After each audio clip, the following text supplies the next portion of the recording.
would lag somewhere far, far behind. "Well, I'm going to put on my finishing touches," said Eliza lightly, "and then I'll be ready." As if on cue, the breakfast table began to vacate, and before long they were all on their way to school.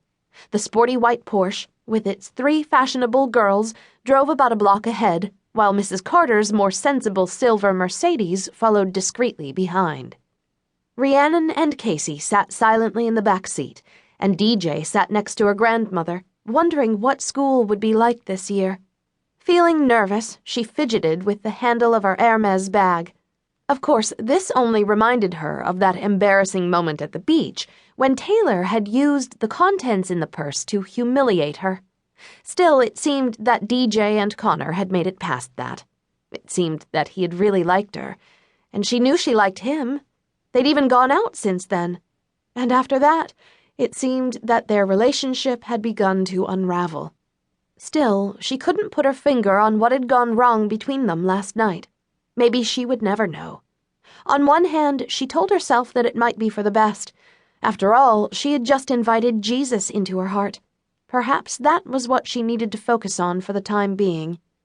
And yet she couldn't deny that she still really liked Connor, and she still wanted him to like her. She tried to block the disturbing image of him and Taylor dancing together last night, or Taylor's superior expression this morning, like she'd won. And she reminded herself that Connor had kissed her before he'd said what sounded like a final goodbye. None of it made much sense, and thinking about it just frustrated her more. DJ suddenly remembered what Rhiannon had told her before they'd gone to bed last night. "If you're stressing about something, just pray. There's actually a verse in the Bible that says to do this." Well, DJ wasn't sure she really knew how to pray, but she was definitely stressing over Connor. And for that reason, as Mrs. Carter turned down the road to the school, DJ made a feeble attempt to pray. Naturally, she did this silently. No way was she going to start praying out loud with her critical grandmother and Casey, the rebel girl, listening in. She said the words silently inside her head. She just hoped that God could hear her and that he was listening. And by the time Mrs. Carter pulled in front of the school, DJ felt amazingly calm. Maybe this prayer thing really did work. "Will you pick us up afterward?" asked DJ. Her grandmother nodded. "At 3? That's about right," said DJ. "Although I have volleyball after school, and Creedy said she might try out too. In that case, everyone would fit in Eliza's car." "Wouldn't that be delightful?"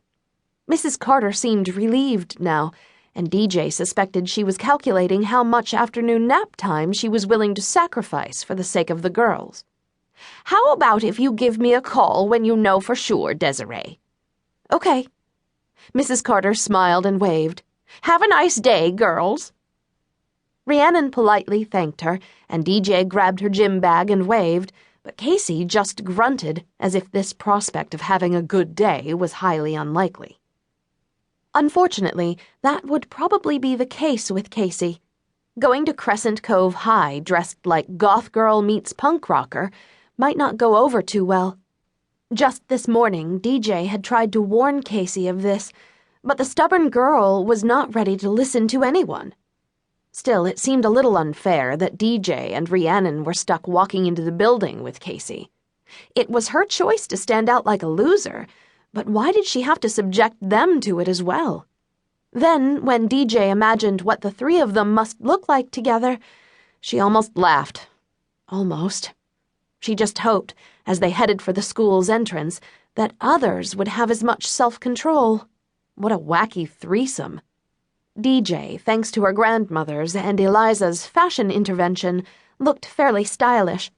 Although, according to Casey, DJ had simply been transformed into an Eliza clone. Casey, in total contrast, with her safety pin-pierced brows and skull t-shirt and black lace-up boots, looked freaky weird. This was aside from the fact that her hair, cut in a short mohawk and dyed jet black with an electric blue stripe down the middle, was a real showstopper. Then there was Rhiannon, who DJ thought actually looked sort of cool in her own unique design of recycled retro clothes and funky